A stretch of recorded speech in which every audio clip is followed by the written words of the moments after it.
सुप्रभात प्यारे बच्चों।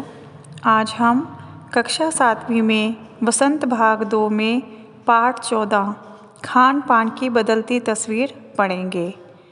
खान पान की बदलती तस्वीर एक निबंध है और इस निबंध के लेखक का नाम प्रयाग शुक्ल जी है। इस निबंध में लेखक ने आधुनिक युग में खान पान के बदलते तौर तरीकों का सरल भाषा में विस्तार पूर्वक वर्णन किया है। वे कहते हैं, पिछले 10-15 वर्षों में हमारी खान पान की संस्कृति में एक बड़ा बदलाव आया है। इडली, डोसा, वड़ा, सांभर, रसम अब केवल दक्षिण भारत तक सीमित नहीं हैं, ये उत्तर भारत के भी हर शहर में उपलब्ध है। और अब तो उत्तर भारत की ढाबा संस्कृति लगभग पूरे देश में फैल चुकी है। अब आप कहीं भी हों, उत्तर भारतीय रोटी, दाल, साग आपको मिल ही जाएंगे।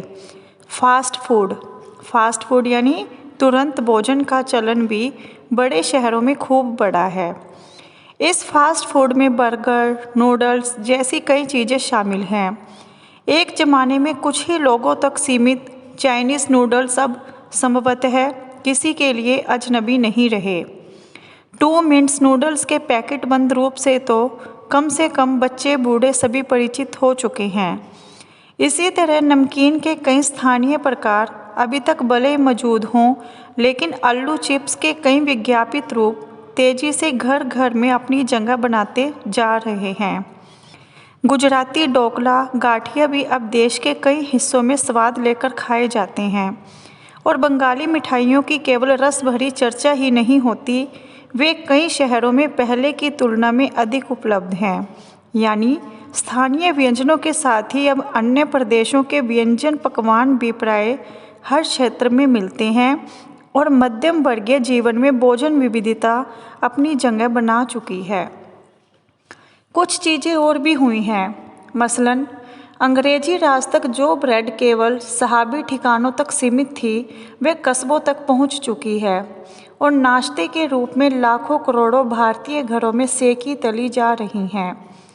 खान पान की इस बदली हुई संस्कृति से सबसे अधिक प्रभावित नई पीढ़ी हुई है, जो पहले के स्थानीय व्यंजनों के बारे में बहुत कम जानती है, पर कई नए व्यंजनों के बारे में बहुत कुछ जानती है।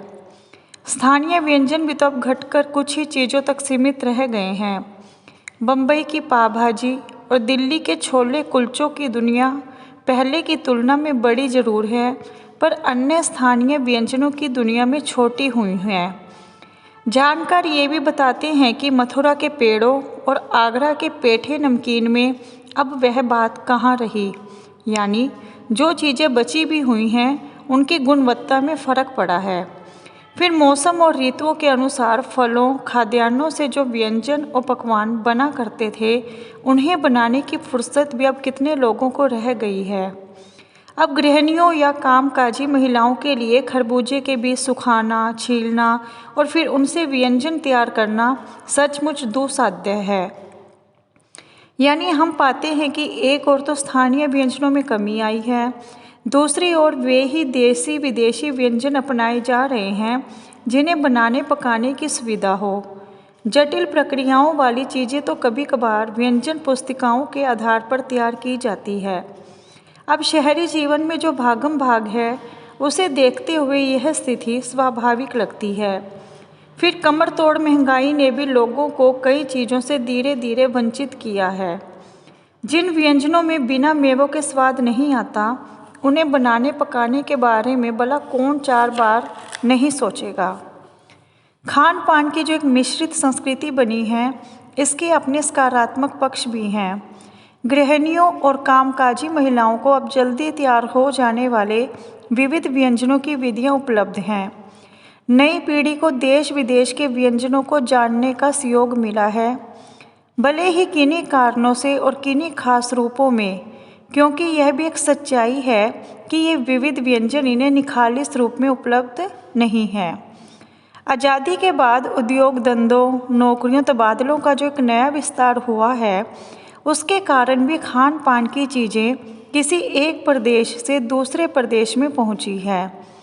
बड़े शहरों के मध्यम वर्गीय स्कूलों में जब दोपहर के टिफ़िन के वक्त बच्चों के टिफ़िन डिब्बे खुलते हैं तो उनसे विभिन्न प्रदेशों के व्यंजनों की खुशबू उठती है। हम खान पान से भी एक दूसरे को जानते हैं। इस दृष्टि से देखें तो खान पान की नई संस्कृति से हमें राष्ट्रीय एकता के लिए नए बीज भी मिल सकते हैं। बीज भली भांति तभी अंकुरित होंगे जब हम खान पान से जुड़ी हुई दूसरी चीज़ों की ओर भी ध्यान देंगे। मसलन हम उस बोली, बानी, भाषा, भूषा आदि को भी किसी न किसी रूप में ज़्यादा जानेंगे जो किसी खान पान विशेष से जुड़ी हुई हैं।